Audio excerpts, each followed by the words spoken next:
window of time. We actually kicked off our schedule back on Monday, and we look forward to sitting down with the rest of our communities to have a constructive conversation about the tropical storm in August, about some strategic process improvements that we are putting into place to address your key areas of concern, and ultimately to provide you with an opportunity to share your feedback, your questions, and your ideas directly with our operations staff. So thank you on behalf of myself. Holiday weekend. Thank you. Okay, Hetty, thank you. That was nice. Anyone else from the public here that would like to address the board? Mayor Ed St. John here. Could I, through the chair, could I ask a question of the Eversource folks? Oh, please do.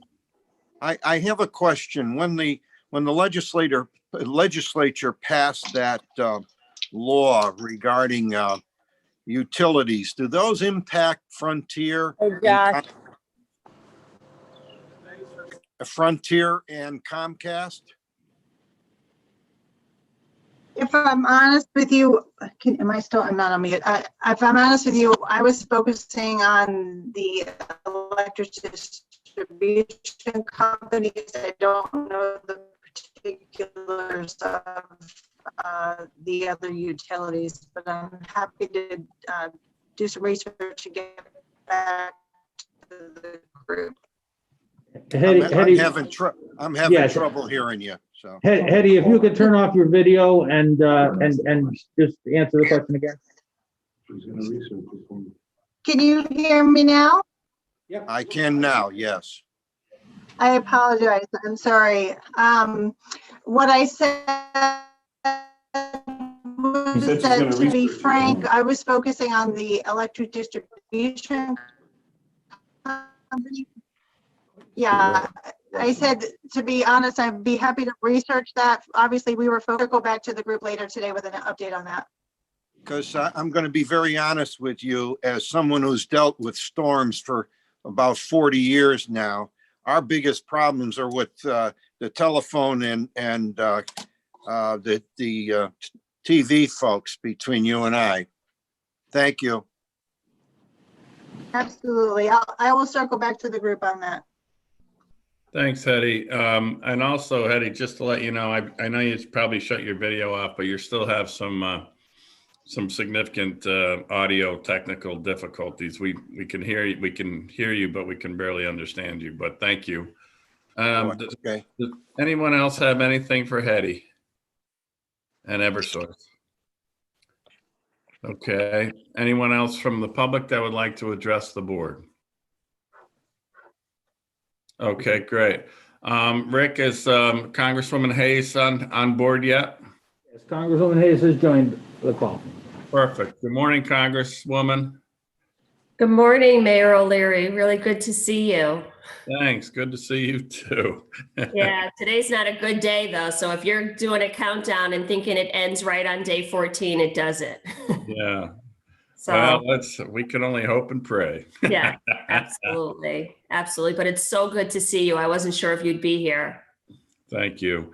So the floor is yours. We're thrilled to have you with us this morning. And please, by all means, start out, and I'm sure we'll have some Q&A for you afterwards. Thank you.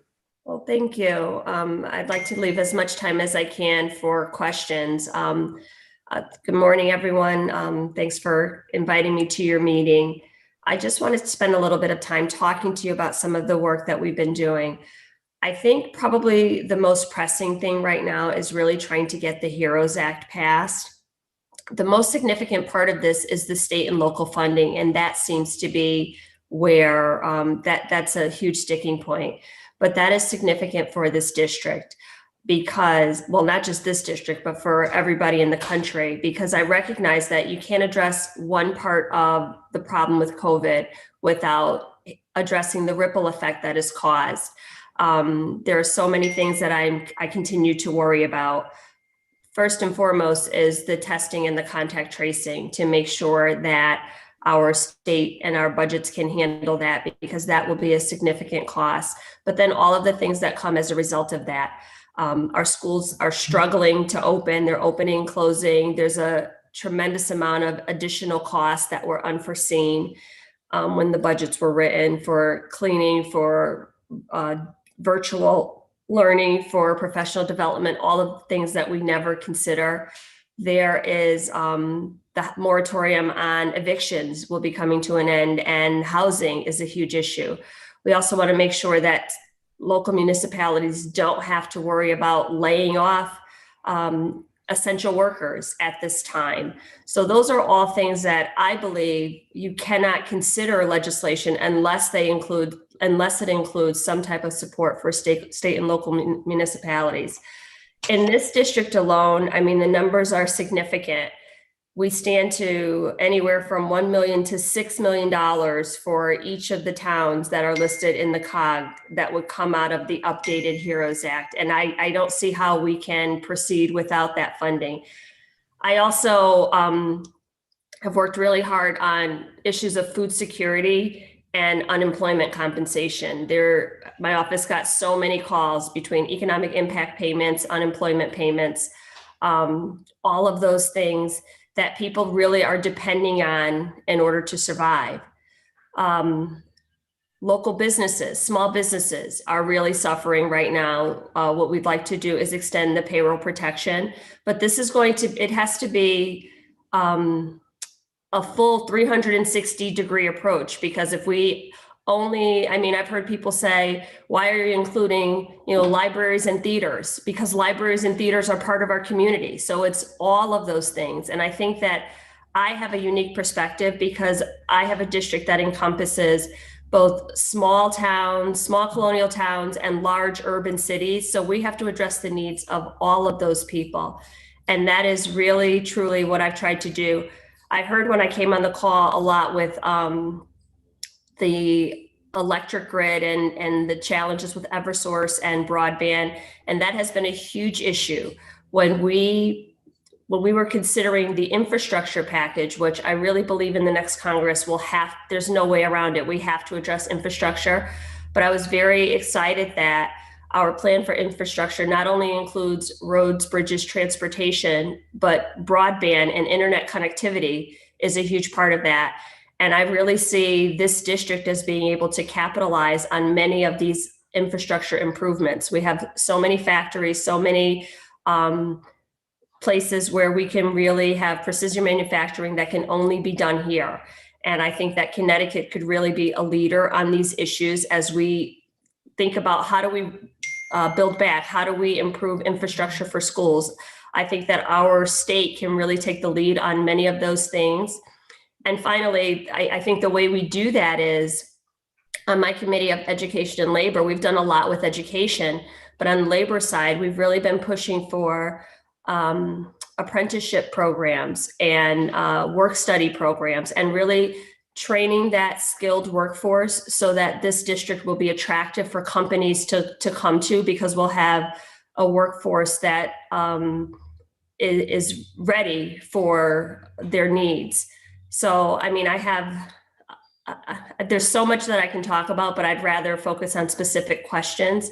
So again, thank you for inviting me. I'd like to say that people are frustrated and they're afraid and they're really concerned about what happens moving forward. I am committed to as much today as I was when I entered this race to bring people together, to learn from people, to hear from people. In this job, there's no way that you can know everything about everything. So I really welcome the opportunity to hear from people, to hear your thoughts, for you to help me understand what is important and necessary for your community, so I can make sure to fight for that back in Washington. But I am really committed to bringing as many federal dollars as I can back to this district to meet the specific needs of this community. So I look forward to working with you in any way possible in order to make that happen. Well, thank you, Jahana, and I would like to now open the floor up for any questions that any of you may have for the Congresswoman. Can we just start out that way? Who would like to address Congresswoman? I think I see Mayor Hayes. Arm go up. Mayor Hayes, go ahead, sir. Mayor Hess. No, Mayor Chatfield. Mayor Chatfield. Oh, sorry. I can't see that well, even before COVID. Well, I'll come over. Good morning, Congresswoman. I'm Bob Chatfield from Prospect. Say hello to my Congresswoman Rosa DeLauro when you see her, please. And first of all, how are you feeling? I feel good, thank you. My question, I just want to touch very briefly on FEMA. FEMA isn't the same old FEMA that I knew 10 and 15 and 20 years ago. We're putting in for things that we were told were going to be covered and they're not being covered. Is this due to lack of funding, or is this did they have a change at the top, which may result in this? They're telling us items that we bought, they're only going to buy the first round, but it's been going on from March, and we still need PPEs and other things for people, and they don't want to reimburse us, and other things we had to do to our town halls so that people could come and go and make it safer for COVID. Have you been in any committees or heard anything? Why the big change?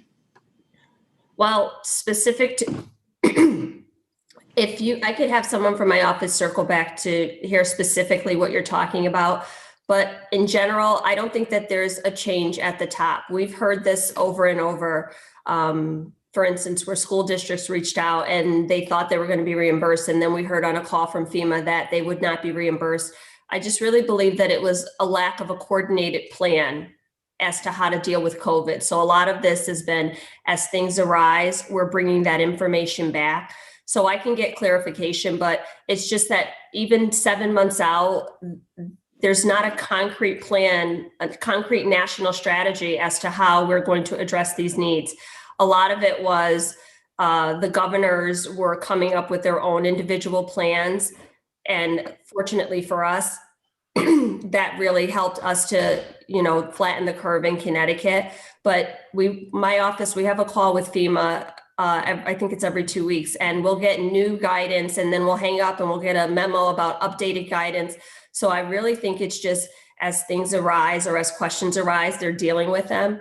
So we can reach back to you. And if you tell me specifically, I'll try to get an answer for you. And if it's something that they haven't considered, we'll try to figure out why, because I recognize that you can't plan ahead if you don't know where the funding is coming from, or if you've allocated funding for something else and then you find out you have to switch it to pay for PPE or whatever those things are. But there has been no organizational changes that we've been made aware of. It's just that when this pandemic hit, I don't think the magnitude of it was considered at the time, or the duration of it. So as things come up, we're continually having to revisit it, but we are still in constant communications with FEMA, and I'll definitely get that specific information for you. Well, Lou Mangini's on the line also for my Congresswoman's office, so maybe he could report, so you could take care of the 5th district and let him worry about the 3rd. Okay, thank you. Good. How about some other questions for Congresswoman? No, I don't have a question. It's Sheila from Ansonia. I more have a statement. I think FEMA, from our end of things, has been fantastic. We've had great responses and immediate responses. I think the state has slowed things down by inserting themselves and taking a portion of whatever comes from the federal government. So I just wanted to add that. Okay, Sheila. Well, again, I think that it might be whatever it's specifically for, because again, as we have highlighted things for FEMA, we've gotten responses or changes. So maybe you guys are asking for very different things or have very specific questions, but whatever it is, I can bring the question back to get an answer to figure out how that would go. Thanks. Others, next question. Yes, we have Mayor Dunn. Here. Mayor Dunn. Hello, how are you? You too. I got a quick question. I'm just going to follow up on that quickly. Again, I think it is with the state. They questioned a lot of our things that we expended for the COVID, but they were executive orders that came down that, we had to have people out at home. They didn't, non-essential workers, but still had to work. So we needed laptops. We put the plexiglass up because that's what they recommended.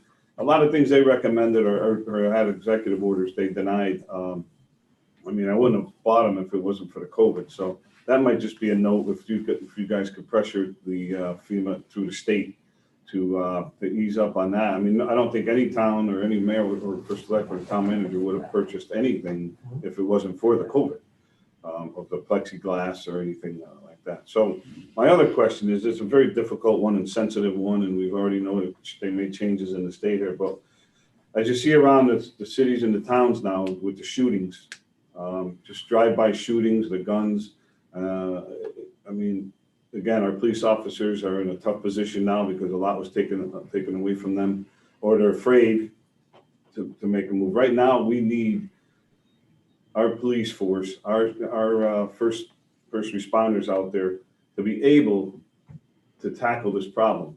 And I think with them having, being pushed back a little bit, I think it's very difficult, as you see around every single day, the shootings going on. Just people driving home from work, getting shot, and the cars that are getting stolen. Is there anything that you can work on to get the pressure and give something back so we could get these people off the streets and put them away where they need to be for a while, and give them a lesson until they could grow up? They're young kids, and they're just being put right back on the street. So they're feeling no harm. So they feel they're able to just go do it the next day again. So is there anything that you could work on to help that? Well, I think what you're asking, so I'm trying to remember, there were two things there. So as far as the first question you asked about at the state level, this is exactly why we're pushing for state and local funding, because we recognize that cities and municipalities made all of these changes in response to COVID. And then as the guidelines changed, you can't just shift funding. The money has already been spent on things like plexiglass and things that you've said. So that is part of what's included in the updated TAROS Act, money that goes back to municipalities as reimbursement for some of the things that they've purchased. To your second question, that's a little bit more complex. First of all, the state of Connecticut is reporting that violent crime is down in the state. But as far as police officers, I absolutely support police officers. We all have to support police officers. They go into this job to serve their communities. My husband's been a police officer in Waterbury for over 23 years, working major crimes, homicides, putting himself in harm's way. The legislation that we passed at the federal level, which is very different than the state level, calls for transparency, accountability, and reform. Part of that is a national standard. It's training. Brings back community policing, grants to assist police. But also some of the things that I'm fighting for is increased community programs so that things like mental health, addiction, homelessness, many of the things that police officers deal with on a daily basis that they shouldn't have to deal with, they are dealing with. Also training, getting people back to work. That's where I brought up apprenticeship programs. There's a bill now for people who have been convicted of a crime to be able to now access Pell Grants so they can go back to school and get some training. So all of those things so that people can be self-sufficient, so they're not opting into a life of crime. But I think, the way the question was framed is a very complex question, because absolutely, I don't think it's one or the other. I think we all support the police. We want them to be able to do their jobs and do it safely. When my husband walks out of the door every day, I worry. I pray that he won't run into something and not make it home. I pray that whoever the officer is that is assigned to the same scene with him will have his back and he'll have theirs, which is separate and apart, I think, from some of the unrest that we see. We also have to talk about the causes of some of these things. And I've been so incredibly pleased to see in my district and the towns that I cover that people are having really difficult conversations. They're having town forums. They're talking about, how do we bring everybody to the table and come up with solutions to these problems? But I think the way that we support our police is to get them the training, get them, the resources to be able to do their job, take the things that they shouldn't have to deal with off of their plates so that when they're going out, the only thing that they have to deal with is the things that they were trained to deal with. I think it's unfortunate that this has really become just so incredibly politicized. You know, there are things that we have to deal with, but it doesn't mean that at any point that the people who choose to serve their communities in this way should do that without support or go out on their own. As you can imagine, this has been just a very personal topic for me and my family. Like I said, over 20 years, my husband has policed in the community where we've grown up. He has had to arrest people that he's known since childhood. But because we believe that if you break the law, you should be held accountable. And it's unfortunate that now the conversation is being framed as either you support the police or you support Black and brown communities. And it's not, the two are not separate and apart. You can do both. And, you know, it's going to take for the people who are not personally affected to be courageous enough to force those conversations and let people know it's not one or the other. We can hear these conversations and listen to people's concerns, and we can rebuild the trust within our communities and our police to make sure that we are lowering crime. I mean, I could talk about this for days, but I remember growing up in Waterbury, we had police substations in almost every neighborhood, on almost every corner, where you could go in and you could talk to police and you knew them personally and they knew your family. I worked in a school for 14 years where our SROs were a part of our school family, where kids were telling them things that were happening after school and saying, you know, there's going to be a fight. Can you please get there early to stop it? Because they trusted the police. So I've seen good policing. You know, I've volunteered at PAL for years. I've seen the way it works. And I think we have to promote more of those restorative programs, but it's not one or the other. And it's so unfortunate that that's the way this conversation is being framed right now. So, and I'm just going to add in just a little bit on that, because I think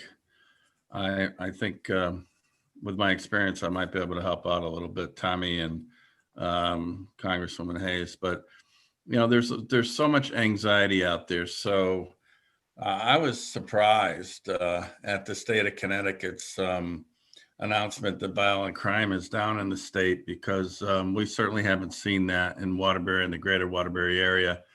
I don't think they've seen it in Hartford, but maybe they have collectively throughout the rest of the state, and that's had an impact on the entire state's data and numbers. But so at the end of the day, what I've learned is that a lot of the crime that's been going down in Waterbury, which is, you know, you're reading on a daily basis, unfortunately, is twofold. One, it's people who are out on probation or parole or out on bond.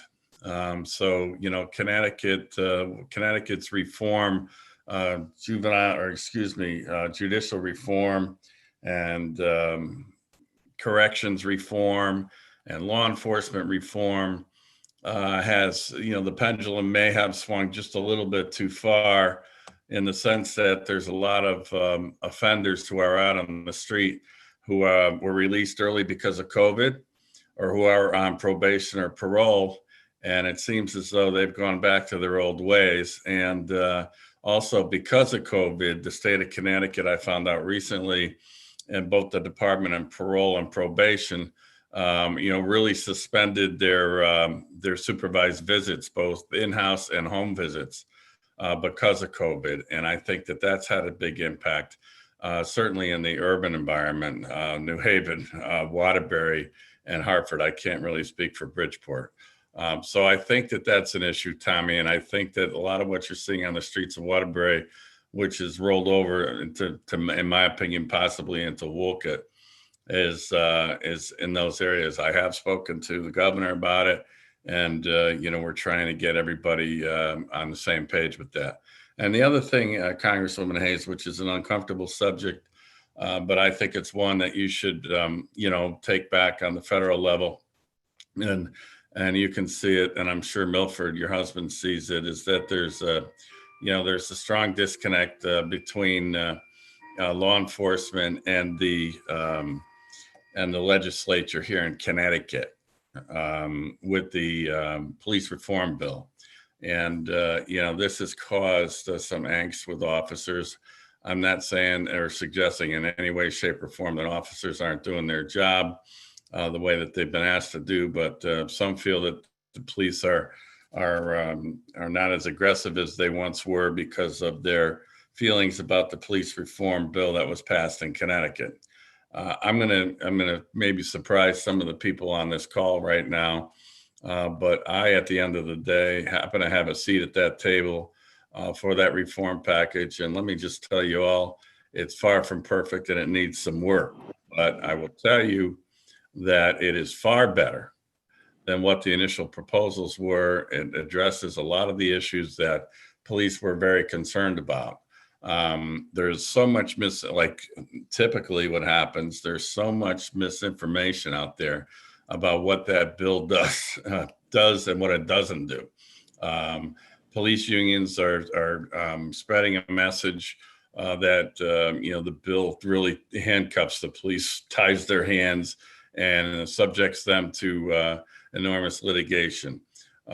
Connecticut Conference Municipalities hired some legal experts who are really unbelievable, who have not a completely different view, but an entirely different view of what that law means and doesn't mean.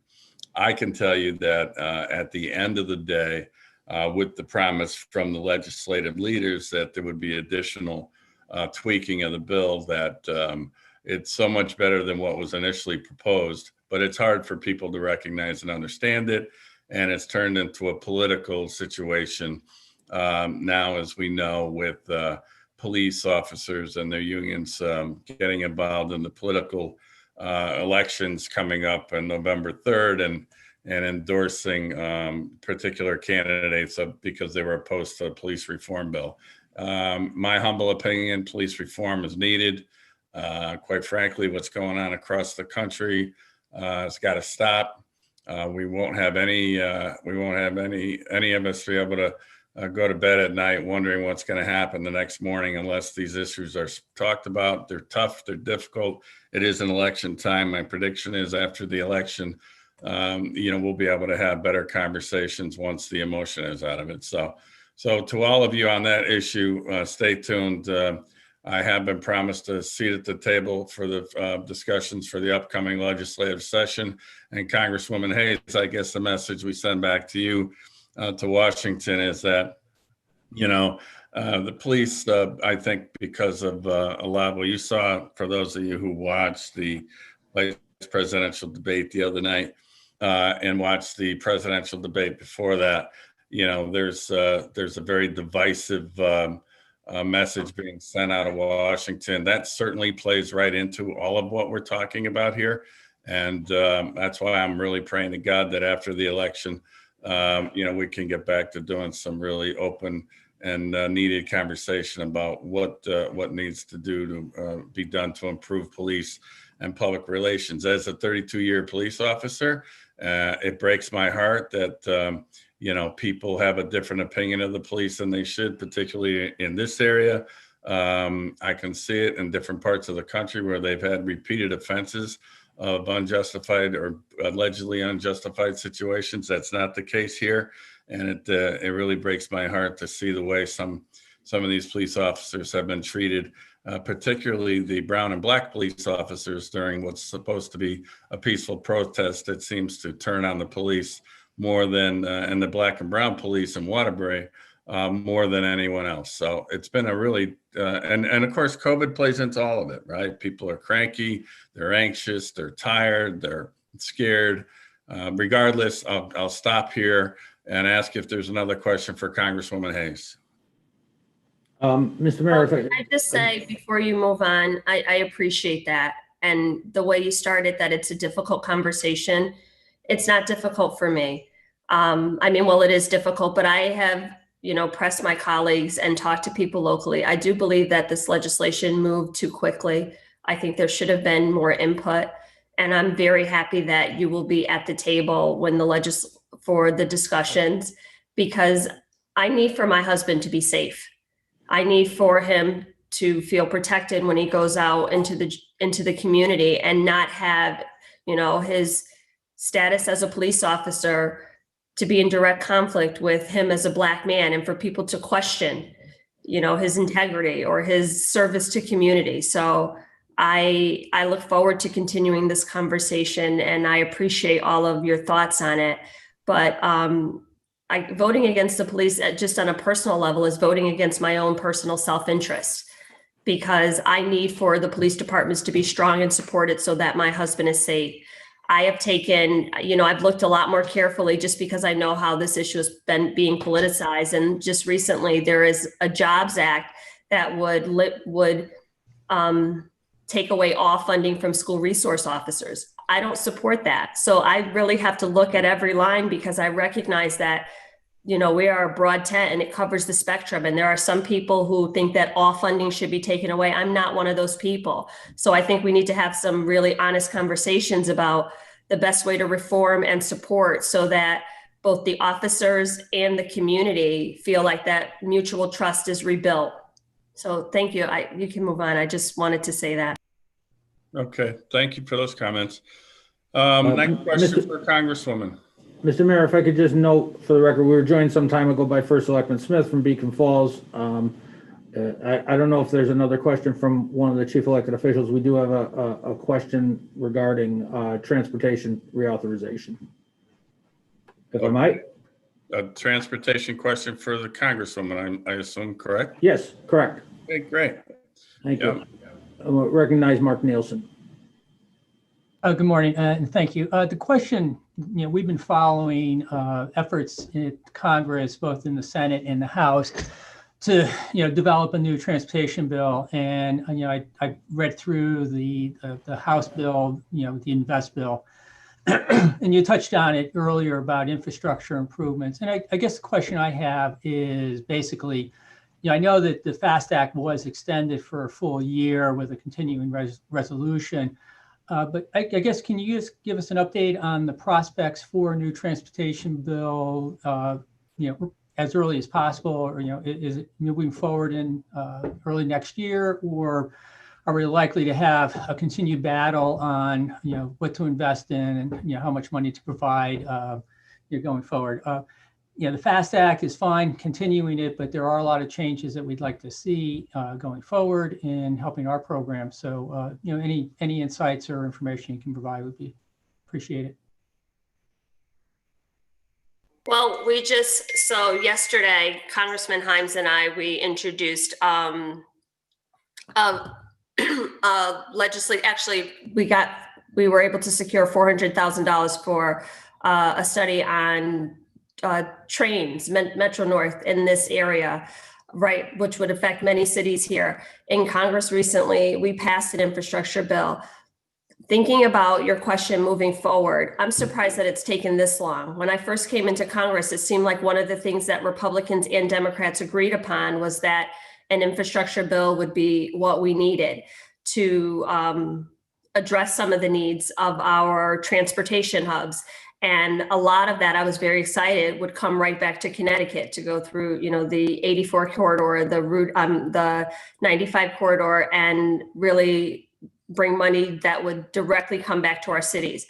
We passed legislation. I think it's a $2 trillion infrastructure package that has not been moved. It is a priority. So I anticipate that it's something, I can't predict, you asked me about next year, but it seems to be something that both Republicans and Democrats agreed upon. And we've been talking about it, and we put the bill together, and it made it to the floor and was voted out of the floor. And it would be something that we would continue to push forward. And this area is a perfect location to rebuild our infrastructure. We have so many people that travel through this place, through Connecticut and through our towns. I also think, you can't talk about infrastructure without really giving some consideration to, there is a heightened emphasis on green jobs and, the way that we address our environment in regards to our economy. And I think, again, this district is a prime opportunity for us to create green jobs that will also address our infrastructure and bring people into this community that will both live and work here. So, between healthcare and infrastructure, those are the things that I hear people talk about the most in this district, and it is something that I've continued to push for. And we've been able to make incremental investments, but I believe that we will be able to get a larger infrastructure package. It seems to be a top priority for everybody. Congresswoman, just to be clear, it would be next Congress, you're saying, before anything would really be considered. It's unlikely to be considered this session or during the lame duck. Is that correct? That's what I'm saying. And I'm saying that as honestly as I can, because it seems like in this set, we have literally a global pandemic and we can't get legislation passed on, how we address that. The Senate is not, they're returning, but just to hear arguments on the Supreme Court. So there's been no talk of bringing up any other issues besides a Supreme Court nominee. So realistically, I do not imagine that it would happen before the election. I don't know about the lame duck session because that may markedly change things. Because again, I truly believe that I have many Republican colleagues where this is a priority for them. So even if they couldn't do anything before election, I believe that there are people who, if they were, leaving or even staying, would say we need to get back to business. And this is something that we can both agree on, that we can work on. So I still am holding out during even the lame duck session, because again, this is something that we've talked about at length. We've had hearings. People seem to agree on it. The legislation just has not moved. Thank you. Thank you. Thank you very much. Any other questions for the Congresswoman?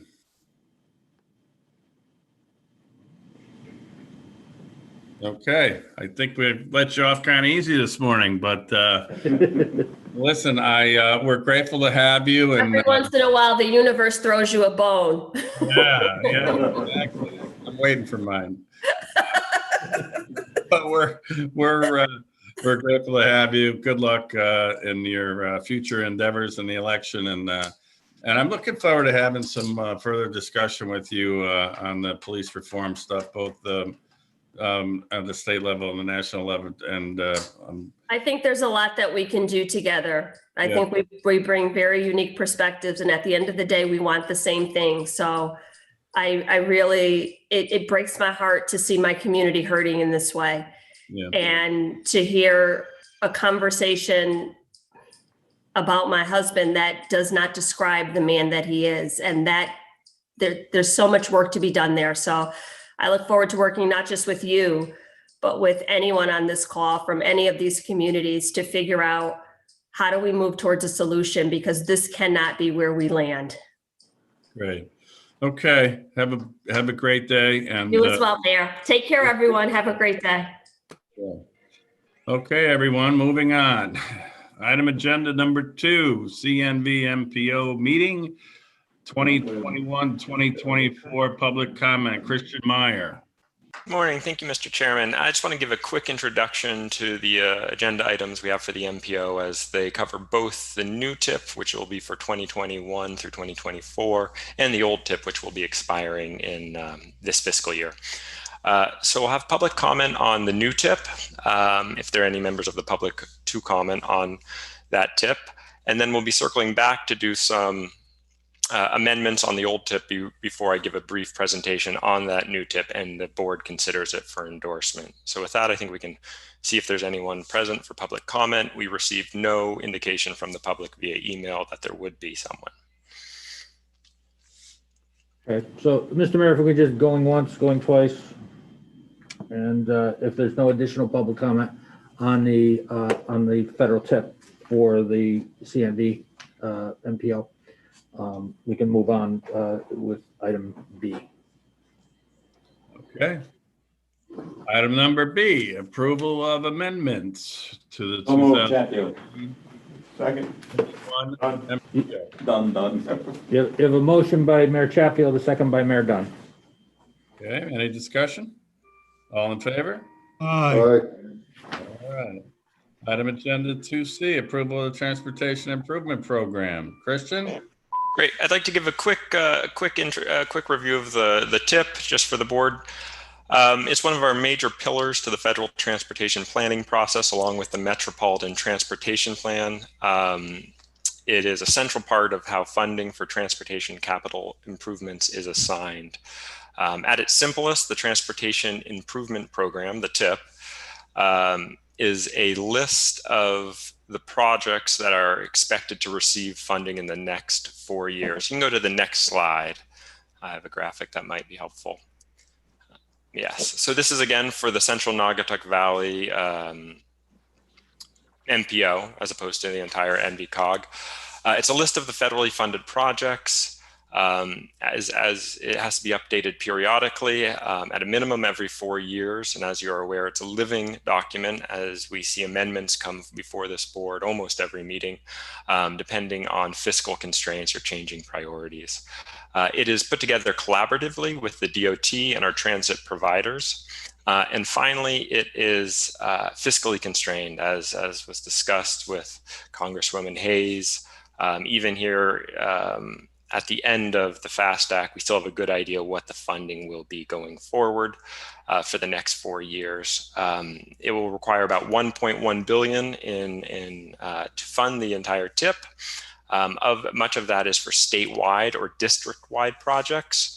Of the entire portion of funding, about $70 million is just for projects that are purely within the Central Naugatuck Valley MPO. Of that, about 66 million, almost 67 million will go towards highway projects, with about 3.7 million towards transit operations. Funding is being provided with 81% federal and 19% state funds. Next slide, please. Another big part of the TIP, if it is a list of transportation projects under the Federal Clean Air Act, it has to be shown that those projects will not negatively impact air quality if fully implemented. So in this region, we are part of 3 non-attainment areas shown here on the map. On the left is the ozone for the Connecticut portion of the New York, New Jersey, Long Island non-attainment area. And that's in light green, and then the dark green is the Greater Connecticut ozone non-attainment area. And both those non-attainment areas are considered in serious non-attainment under the 2008 standards. On the right is the particulate matter 2.5 non-attainment area. This is again the Connecticut portion of the northern New Jersey, New York, Long Island non-attainment area. This is considered as a maintenance area, that is to say, it should become in attainment in the coming years. And that is recognized in this map on the right in the lighter green color. So those are the 3 non-attainment areas we'll be reviewing today. To show that the TIP is in attainment, the projects are modeled by the Connecticut Department of Transportation, and they must be shown to stay under the motor vehicle emissions budget, which is set forth in the state implementation plan for air quality, written by the department, DEEP. Those in the provided memo that was part of the packet, there are charts that I think do the best job of concisely summarizing where the model shows emissions relative to the budget, and going forward in the next 2 decades, we expect emissions to consistently fall below that budget. So this thus showing that the TIP is in conformity with that. Now, there's been public participation period as part of this TIP. We've provided the public with a 45-day public comment period. Both the TIP and air quality conformity were noticed in the Republican American newspaper. We've presented to the Naugatuck Valley Council of Governments TTAC, which has voted to recommend the policy board approval of the TIP. We have held a public information meeting on September 16th, and with the Connecticut Department of Transportation present, and given all interested parties a final opportunity to comment here today. So we are requesting a number of resolutions. Resolution 2021-01 is for the TIP itself, and then 2021-02 through 2021-04 are for those 3 non-attainment areas for the air quality conformity. I'm happy to answer any further questions. Come on in. So, Mr. Chairman, the proper motion would be, I'm on a Zoom meeting. hang on, Sheila. It just goes on and on. You're on a Zoom meeting, Sheila, yeah. Put yourself on mute. Yeah, okay, got it. So, Mr. Mayor, the proper motion before the MPO Policy Board would be adoption of resolutions 2021 01 through 04. So move for discussion. We have a motion by Mayor Chatfield, Second. Done. second by Mayor Dunn. All right, sounds good. Discussion. Anybody further discussion, or did Christian do a good enough job? You did a great job. All in favor? Aye. Opposed? Thank you. Okay, Christian, you're still up though, buddy. All right, this is self-certification. The Central Naugatuck Valley MPO self-certifies annually, but we must do it as well with the introduction of a new transportation improvement program that we are conducting our transportation planning process in alignment with the federal transportation planning process and all related rules and regulations. I've provided a memo. Rather than go through it, I will give everyone opportunity to ask any questions. On a roll here, Mr. Chairman. So, motion would be in order to endorse the resolution 2021-05 That's what I'm saying. by Mayor For Chatfield. discussion. Second. Done. You have a second from Mayor Dunn. Okay, any further discussion or any discussion? All in favor? Aye. Aye. Okay, I think that brings us up to safety performance measures, right? That's right. This is the final thing I'll have for you in the MPO meeting. This is just a discussion. It's an introduction to the new safety performance targets set by the Department of Transportation. We'll bring a motion before the board next meeting in November. But I wanted to introduce the revised methodology that the DOT has used in this year. We've been dealing with these performance measures and the performance measures, and specifically the safety measures this is the 4th year we've been endorsing a target. And through that time, we've seen the targets for example, fatalities go up year after year. This is not in line with the state highway safety implementation program. And so this year, the state really took a hard look at how they were setting up these measures in order to better align this target with their goal of obviously 0 deaths on our highways in Connecticut. So the long and short of it is this year we will be seeing for the first time since we started doing this, a reduction from the year prior. This is again not an endorsement of the number of fatalities or injuries we'll be seeing, but these are targets that we have to set for under federal regulation. If we do not meet those targets, there will be a loss of autonomy in how some of those our federal funds that are assigned can be used. It's not a big deal in Connecticut, as we have prioritized safety all along and have always spent nearly 100% of our safety funds on safety-related projects. However, this year we're taking a more aggressive stance on safety and with that risk in mind.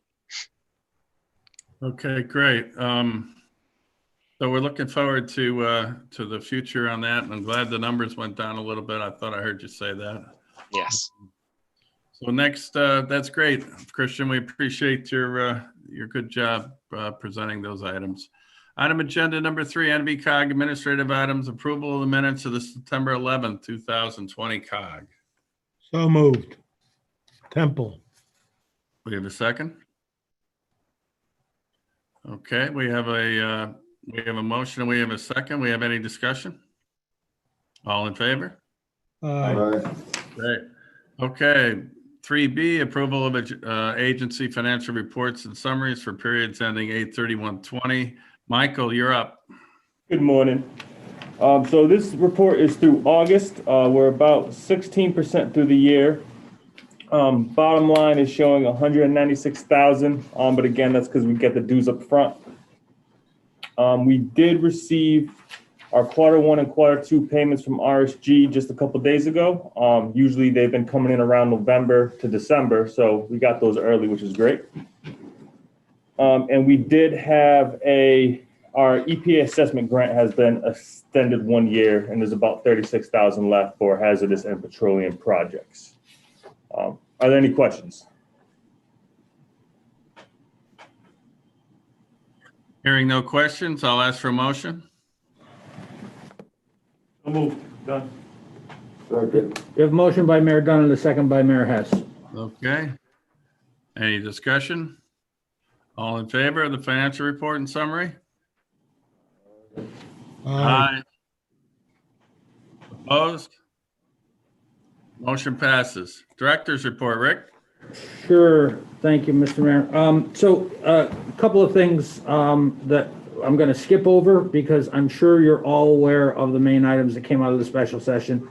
So I'm basically going to pass that for you unless there are any questions. I mean, we have the three main bills: the Transfer Act bill, the municipal election monitor, absentee ballot bill, and then the electric utility company bills. I don't think anyone has any questions or needs me to speak any further on those, if I'm not mistaken. And this may not work. We had some difficulty with it this morning. My plan was to give you some video to accompany what it is what I'm about to talk about, and we're having some real trouble making this video work. So next month we'll have the regular video available for you. But what I'll talk about is the Tinnu Dam. So we've gotten involved in this over the years. We've been involved since the 90s, the two agencies, about fish bypass on the Naugatuck River.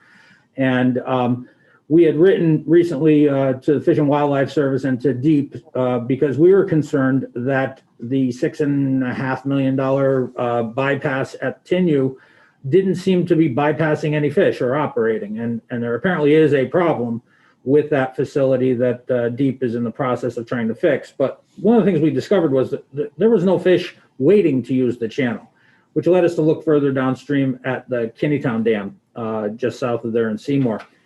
So that particular dam, as it turns out, there's a FERC docket open on it now. And we're going to be meeting with volunteer grassroots groups, Kevin Zach, who's actually on the call with us today, Naugatuck River Revival Group, Save the Sound, as well as the Fish and Wildlife Service and DEEP.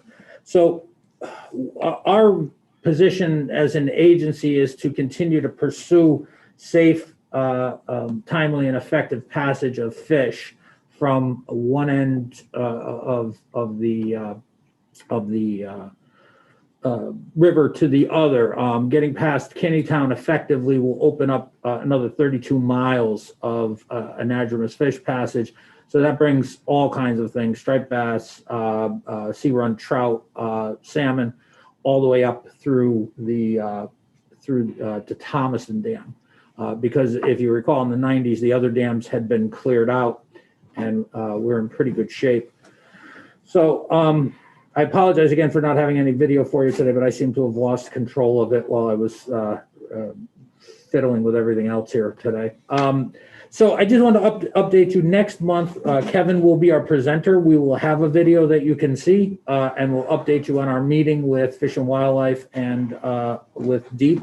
But we hope to get some benefit out of this significant amount of money that has been expended on river revitalization. All right, thanks, Rick. And for those of you that aren't familiar or not familiar with the Kinneytown Dam, I know that Kevin Zach is on the phone and around the call, and I would really encourage all of us to try to make that video presentation for next month because it's amazing to me. And I can't thank Kevin and Rick and everyone who's been involved over the years in trying to get this issue resolved. It's a monumental, mammoth issue, but it could really improve the quality of the eco life in the Naugatuck River, particularly up our way. So, really good work done by you guys. And you know, maybe what we could do, and I should have thought of it earlier and I didn't get far enough through the agenda, I apologize, but maybe what we can do is make sure that we send that video along to Congresswoman Hayes and her office as well. Okay, Rick? Yeah, as a matter of fact, Janine from Congresswoman's office posted that they're looking forward to talking to us about the Naugatuck River opportunities. So we're in good shape there. I don't know if Mayor Hess wanted to speak, I believe. I just want to emphasize what Mayor O'Leary said. He and I have been working on this for quite some time. And I think it's understated. I mean, this is a major, major benefit to the entire valley, not just in the river, but with all of our trails and everything else, real property values. The benefits to this are immense. And I want everyone to really focus on it. And you'll be very impressed with Kevin and the work that he's done. I've seen it. It's very moving, strong. And Naugatuck is all in, as is Waterbury, to help Kevin, and I believe the rest of the COG will be as well. Thank you, Mayor Hess. Anyone else have any questions on this particular item? Mayor, if I could just mention on this, I really need to extend a great deal of thanks to Aaron Boudris. Aaron will be heading up this project for us internally, and he's done tremendous work on this for us. Perfect. Okay, glad to hear it. Thanks, Aaron. Okay, Rick, still yours. Still me. Well, regional service grant update. This is easy. I'll just let you know. We'll be sending you a copy of our annual report. This is the main unrestricted grant we get from OPM. That's always somewhat in jeopardy. We were going to go through it a little bit today, but I think we can skip it. We'll send you all a copy of it. But it's important to look at when you get it, because it really does give a full picture of all the activities that the COG staff does and how we pay for them. And it should be a very useful tool. So we filed it with the legislature last week, and we'll get a copy off to you following this meeting. But to save time, I don't think we want to go through that in any great detail today. Okay. Thank you. Appreciate that, Rick. Item agenda number 4, NVCOG Planning Transportation LOTCIP update. Christian, back on the floor, buddy. Thank you. Very quickly, this is our regular update on LOTCIP. To give our board a update on the project advancement and financial positioning of the program. We've seen a number of projects be completed over the construction season this year. We have a number of projects approaching final design. We've expended to date $24.2 million in project funds, with expecting to see at least another $10 million allocated over the winter. But we have a current balance of around $30 million plus an additional $8 million to be allocated by the State Bonding Commission. So we have funds. The program is moving along well, and we have funds to go forward. Okay, great. That's good news. Okay, 4B, endorsement of revised project costs for Beach Road Wolcott. Karen? Yes, good morning. This is a LOTCIP project. Beach Road is a very busy minor arterial roadway in the beautiful town of Wolcott. As such, when NVCOG performed a preliminary design review, we asked the engineers to take a closer look at improving the roadway geometry in order to improve safety. The engineers have made some significant adjustments to improve the horizontal and vertical curves and add some other improvements to make the road as safe as possible. These changes have caused an increase in the project cost. Additionally, this change has been presented to and endorsed by TTAC. And in front of you is a recommended motion to improve the revised construction cost. And this is because the estimate has increased beyond the 20% threshold that is in place for this program. The Borough of Naugatuck moves that we adopt the recommended resolution. It was the wonderful town of Prosser will second it. You guys are quite a combo over there. Any further discussion? All in favor? Aye. Aye. Opposed? Motion passes. Thank you. Thank you. Back to you now, my friend Christian. Item agenda 4C, funding opportunities. Thank you again. This is for 2 active transportation grants, that is bike and ped infrastructure. One is the Community Connectivity Program run by, it's a direct solicitation by the Department of Transportation to the municipalities. The deadline for that grant will be the end of next week. For my communications with your staff, I think most who are interested in submitting are in the process of, in the midst of that submittal. I just want to make sure you know that the COG is here to offer any technical assistance we can in pulling those applications together. The second opportunity is for a smaller grant.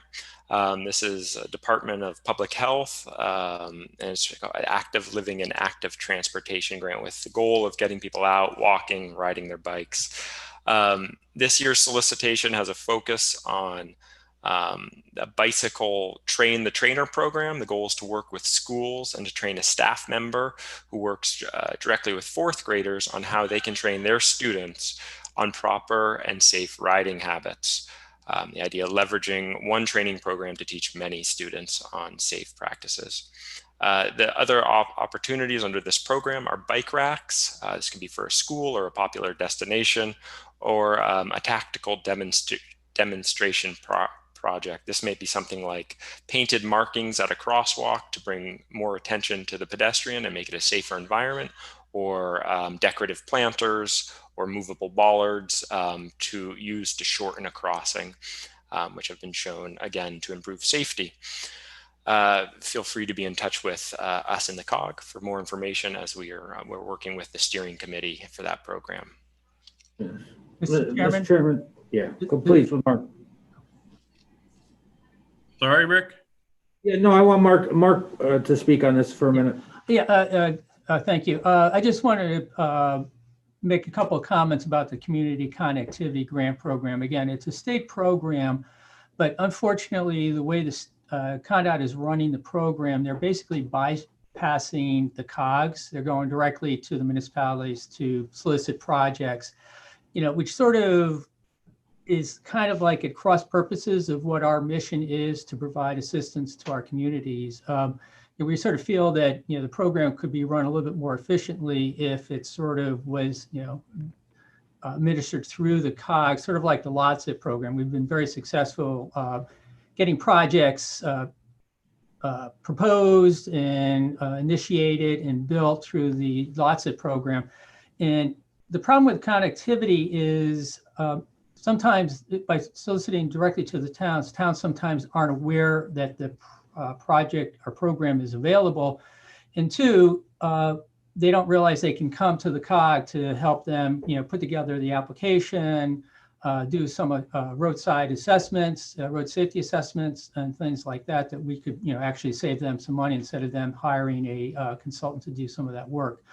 And the only other thing I will mention with the connectivity program is that it's pretty much capped at the grant amount that you're requesting. So if you put in an application for $500,000, you receive it, and the project is this increases to $1 million, the community is on, it has to come up with the additional $500,000. So it's not clear that that's the case. So just a word of caution to the towns that they need to be very careful with scoping these and making sure what they're requesting is sufficient to do what they want to do. But again, I think our comment to the department has been that it would be better if this program were administered through the COGs like some of the other projects, especially like LOTCIP. So just an aside. Mr. Chairman, if I might, I asked Mark to speak on this, but I'm actually a little more upset about it than he is, and I'm mainly upset about not so much for the work that the COGs would do. The department chose to market this, as Mark said, directly to 169 towns, which means they have to deal with all of you individually rather than going through the 9 COGs. But what has happened, I think, in many cases, is that towns are under the impression they have to hire consultants to write the applications for them. You don't have to. We can write the applications for you. You know, and towns should not be putting dollars at risk for this program until they know they actually have a project. We also think that these should be rated and ranked through the MPOs and not directly by CONDOC. So there's been an ongoing argument, but I just wanted to let you all know. And then Mark pointed out the most important thing that you might not be told, which is if they give you $500,000 and it comes in at $2 million, you're on the hook for the balance. So I just wanted to make sure that we were clear about that when we spoke up about this issue. We'll plan to continue conversation with the department about it.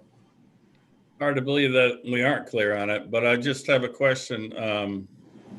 Why did the state choose to go bypass the COGS? What's the explanation from CONDOT? We don't have a direct answer, I don't believe. The person who was put in charge of the program then retired. And really, in my opinion, has left the department holding the bag on this. But it doesn't make any sense. It makes no sense at all. But no one is really. We tried to, as a COG, write a letter to Commissioner and express our opinions. Yeah, we're planning to take this up during the monthly coordination meeting between the department and the COGS, and that's probably the appropriate forum for it, so we can have a discussion. And then if we have to escalate it to the commissioner, we'll do that. To the deputy commissioner. Well, you know, and I'm good with that, with what your strategy is with taking it up to COGS, but then you may also want to include CCM on it. I think CCM might be interested in you know, getting involved to support the COGS on this issue as well. I think it's doable. So it's up to you guys. No, that's a good idea. Thank you. And it's all the resources you can. It just seems odd to me that they did it this way. Doesn't seem to make a lot of sense. So it's not the direction they've been moving in over the years, so it is odd. Okay. All right. Well, thank you, and hopefully I'd be happy to help on either front. Moving on top, item 4D is in David, authorization to apply for FTA pilot program. Mark Nielsen. Yeah, thank you again. This solicitation came about a couple of weeks ago. FTA announced about $6.2 million that's available through this pilot TOD program.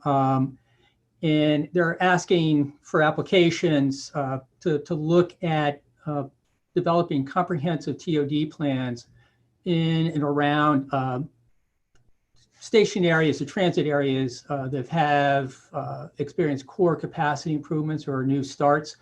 The Waterbury branch line has, because of the Signal project, is a core capacity type project.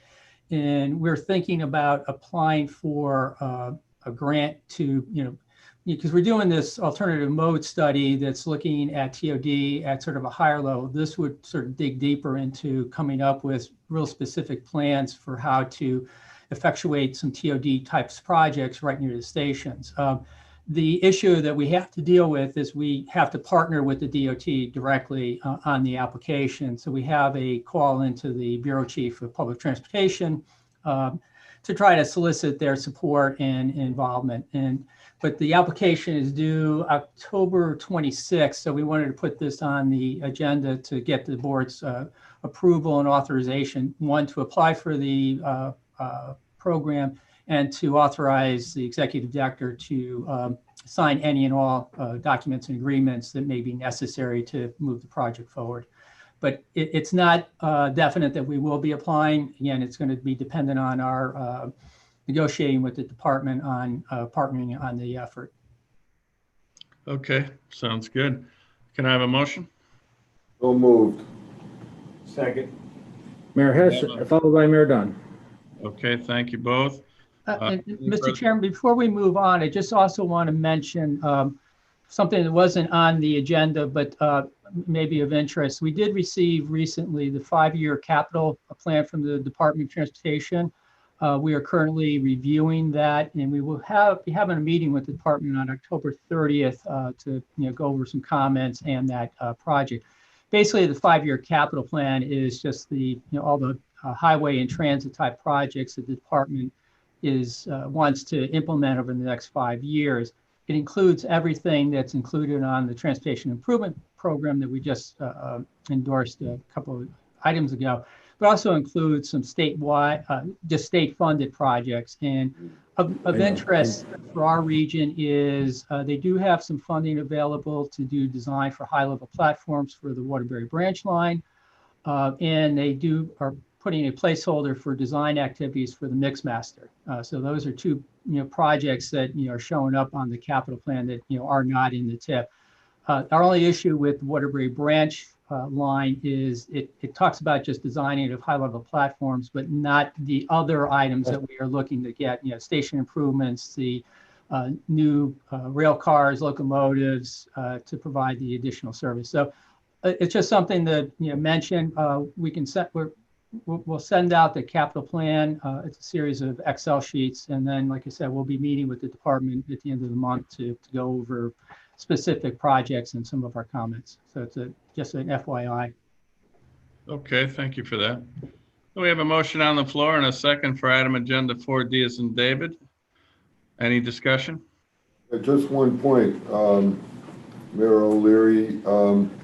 I'm 1,000% supportive of this, as you know, but I would like to announce that in Naugatuck, we're almost done planning. We're starting our project this year, going out with an RFP. We're moving forward. We have confidence that everything is going to fall into place, and we are full speed ahead, and I hope others will join us.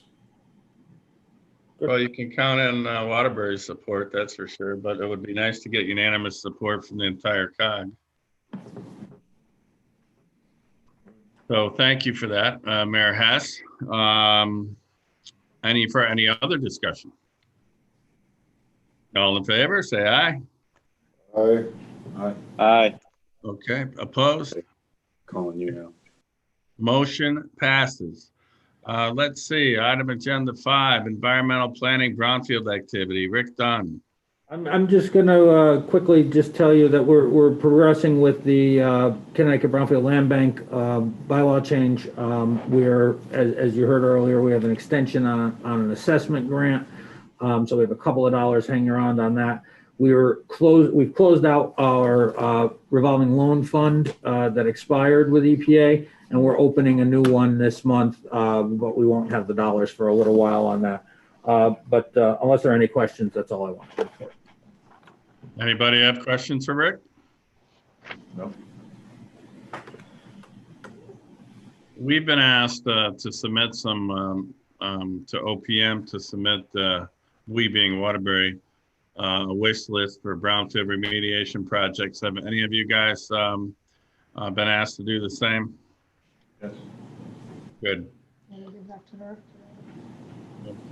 Good. Well, I'm glad. So I wanted to make sure. Okay, item agenda 6, regional and municipal shared services update. John DiCarlo, household hazardous waste.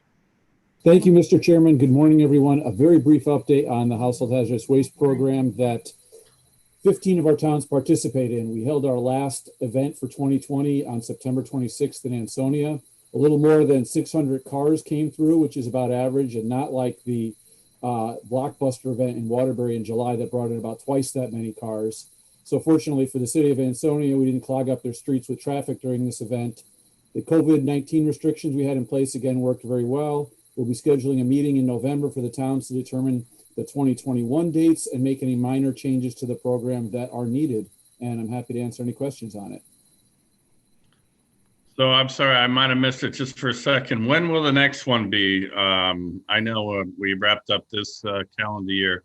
What does it look like for the next one in this It will likely be in April is what they're typically held, and we determine it sometime next month. We'll have the meeting to determine the dates, but it will likely be in April 2021. Okay, John, thank you. Thank you, Mayor. Any questions for John, folks? Great. I can't believe how successful those events are, but it's so much nicer to have them disposed of the right way instead of on the side of the road. Particularly successful in your city, Mayor. Yeah, no, thanks. Yeah, I know, it's amazing. Okay, agenda, excuse me. Agenda 7, Regional Recreational Guide. Glenda? Good morning. Just to give you some background, last year, NVCOG staff worked with the Yale Griffin Prevention Research Center to create an online application that features low-cost and no-cost physical activity resources in the lower Naugatuck Valley communities. Back in April, we applied for and received a grant from the Connecticut Community Foundation to expand this database to cover the entire Naugatuck Valley region. Created an online viewer so that the public can easily find places where they can participate in outdoor activities to promote a healthy lifestyle. Collected more than 20 types of physical activities, such as basketball, tennis, running. You can see the interactive web tool up on the screen there that was the result of this project. On the left is a list of all the different activities, and you can toggle off and on each of them, whatever is your interest. You can enter an address in the search bar up in the top, or you can use the scroll wheel on your mouse or the plus symbol in the top left. That will zoom into a location. If you are using a GPS-enabled device, such as a cell phone, you can also click on the My Location icon on the top left, and that'll zoom you to your current location so you can see what's around you. When you then click on an item that is of interest, you'll receive more information about the location. And in most cases, there'll also be a link to a website which will give you more specific details about hours, amenities at that location. So we're asking that member municipalities will place a link to this resource on their municipal website so that more people will be able to find and use this information. It's not useful if it's sitting on our website and no one's going there. So I'll be sending out an email with the link to, we have a list of people that are responsible for the municipal websites, and we'll copy the CEOs so that the webmasters will have CEO approval, because they may want that before adding the link to the websites. We're also going to reach out to municipal recreation departments and the state tourism department for other ways to promote this tool so that it'll be used, so that the effort was worth it, and so that people can know what they can do and get out and be active. Thank you. All right, great. Thank you. Any questions out there for Glenda? Okay, great job. Thank you. Next, emergency management update, Rick Dunn. Oh, thank you, Mr. Mayor. Joanna is not here this month, but you don't get a break. So I'm going to do this relatively quickly, not nearly with the detail or knowledge that Joanna does. But a few updates. The Tropical Storm Isaias funding update. The governor filed the major disaster declaration with the federal government. We're waiting to hear on that. The August 27th storm, Connecticut did not meet the funding thresholds. The state is applying for federal highway funding for roadway repairs, but it doesn't look like there's going to be any FEMA money for that storm. And I just lost my notes. My bad. What did you do to me? I canceled the spotlight thing. Okay. So the next thing I have are the concerns that I'm sure everyone's heard about, the spikes in coronavirus cases on college campuses, nursing homes, and certain areas of the state. So, I mean, everyone's read about that. I don't need to get into that, but the federal government did ship 70,000 rapid tests, the Abbott kits, to Connecticut, and they're expecting another 70,000 next week. They're not as accurate as the PCR tests, but they're accurate for individuals showing symptoms. I hope to not have any firsthand knowledge about this at all in the future. The phase 3 business opening is in place with the ability for towns to back off if they feel like their particular area is not ready.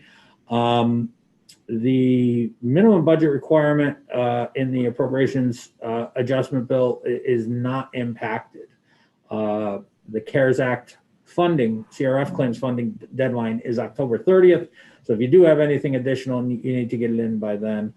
There will be some additional information sessions for municipal staff forthcoming from OPM. The hybrid meeting clarification, we are expecting a new EO to clarify the use of remote meetings and the statutory requirements for towns. The draft is currently being reviewed by the state right now. They don't expect that full distance learning options for students will be rescinded in the near future. The state feels it's premature, so they're going to leave that in place for now. I think two new concerns. There is a desert of testing centers in the northwestern part of the state. It's not bad in Waterbury, but once you get up into the northwest, there's really very few places to go. The other major concern that Connecticut's keeping an eye out for right now, it has to do with the homeless population. Coronavirus is spreading and homelessness is rising. Together they're a recipe for disaster, and the state is going to place more focus on that through Mike Caplet at the Homelessness and Coordinated Access Network, who can help find temporary shelter. But the key, they believe, is to get people off the streets, obviously. I don't think I have anything new to offer on the regional emergency planning team or community emergency response teams. The funding's in place. We've entered into new contracts, and the long-term recovery steering committee. So I'll just take one more minute with this. That is the COVID recovery work that the COGs are doing in consultation with Department of Homeland Security. We were involved in drafting a statewide application for about $9.3 million. We expect to receive that money from EDA, and we expect that will fund our activities to deal with the sort of the long horizon economic recovery as a result of the COVID shutdowns. So we've put together a plan that we think is pretty good. We're working with Advanced CT on it, with DECD, with Homeland Security offices, but the COGs are in the lead on this work. We're pretty proud of what we put together. We're partnering with the Global Resilience Institute at Northeastern University, as well as the McChrystal Group. They're out doing the analysis and the study right now. They'll come back with their analysis of the data, and then we'll begin to put together a plan so that Connecticut has a more coordinated economic development plan, frankly, than we've ever had in the past. So with that, happy to answer any questions. Any questions for Rick? Okay, good job. I guess now we have other. On the other, I'd like to, I think he's still with us, Kurt Miller. I'd like to call on you, and why don't you give us an idea of what you're up to? Thank you, Mayor. I'm starting on next Tuesday. I'm going to be the Chief Fiscal Officer for the city of Ansonia. So I'm looking forward to going and joining Mayor Cassetti's team and doing the part of the job that I actually enjoy, which is the financial piece. So I'm looking forward to a new opportunity and a new challenge. That's great, Kurt. How many years were you selectman? 9. Wow. Okay, great. Well, listen, from all of us, I'm sure. I figured I'd leave before they kick me out. Yeah, I'm sure I'm speaking for them. I said I figured I'd leave before they kick me out. Yeah, that's great. Well, listen, best of luck to you, and I'm sure that we'll be seeing you anyways, but good luck with your new role. Now, how does that work in your town? Who takes over? There will be a vote. My last official day in Seymour is October 20th. There'll be a meeting that night, and they'll pick my successor, which will be a member of the current board. Okay, good. Okay, thank you, and thanks for everything. Best of luck to you. I'm sure I share everyone's feelings. We'll be sorry to see you go, but good luck with your new adventure. Okay. Thank you very much. Maybe I'll fill in for Sheila once in a while just to come back and have donuts. That'd be great. I am paying attention, Kurt. I am listening to this meeting. Okay, everybody. I just want to, I have one other item I want to talk about. As you may have read or we've talked about for a couple of meetings, but I missed a couple. Mayor Hess and I joined up and developed a new the economic development agency called the Naugatuck Valley Regional Development Corporation, and we're kind of excited about it. We just picked our new CEO, who happens to be from the Valley, Tommy Hyde. Many of you may know him. He's taking over this new startup corporation on Monday, Columbus Day, October 12th. And we're kind of excited about it. But what I'll do is I'll ask him to join us at our next meeting. Rick, we'll get him on the agenda and we'll explain to this board what his role is going to be and how this agency may or may not be able to help each member of this COG in some economic development initiatives, some brownfield initiatives, and other things. So stay tuned for that. Anybody else have anything else? Mr. Chairman? Yeah. Mr. Chairman? That's just one question. That's great news about the Economic Development Corporation. But I was gonna ask, is it just Naugatuck and Waterbury? Is that the plan, or was it, were you thinking of expanding? No, we're definitely thinking about expanding. Okay. Everyone is welcome to join. It's, as I said, it's a startup company, so it's a work in progress, but Pete and I have some projects that are going on right now, and then we decided to go this regional approach at the advice of the state quite some time ago. Certainly everyone is available to, and this COG is available to take advantage of the corporation and join in any way that you may think is be advantageous to your town. But it's like I said, it's a work in progress, but we'd love to have some Valley representation as well, for sure. And also anybody else. Thank you, Mayor. Thank you. Anyone else? Mayor O'Leary? Yes. Hey, Chief of Staff Andrew Backlick from Derby. I commend you for that effort, and I know we have been talking about that in the Valley, so we certainly would like to have a continued conversation with you folks about that. But also heading into the long weekend, and in light of some of the things we discussed with between the police and the current unrest in the country and COVID and everything else, I just want to recognize the COG staff, including the director, but also his staff, who has been really helpful to us here in Derby as kind of a newer administration. John DeCarlo with Shared Services, Karen Svetz, Mark Nielsen, Aaron, Christian, everybody has been great to us for the last couple of years. So just kind of wanted to end it on that note to recognize those folks for everything that they do. I feel like they sometimes go a little bit unheralded. So I wanted to thank them and put that on the record. Okay, great. Glad you did that. Thank you. Okay. Anybody else? Well, I know it's such a terrible day out there and it just happens to be Friday. So I'm stuck here. I'm not going to be able to go anywhere, but I'm going to go cut my grass. Hope you guys have a great Friday, and hope the train stop is in somebody's plans. Have a great day, everybody. And thank you all. Stay healthy. Okay. Thank you, Mayor. Thank you, Mr. Chair. For yourself. Take care, Mayor. Take care, everybody. Go out.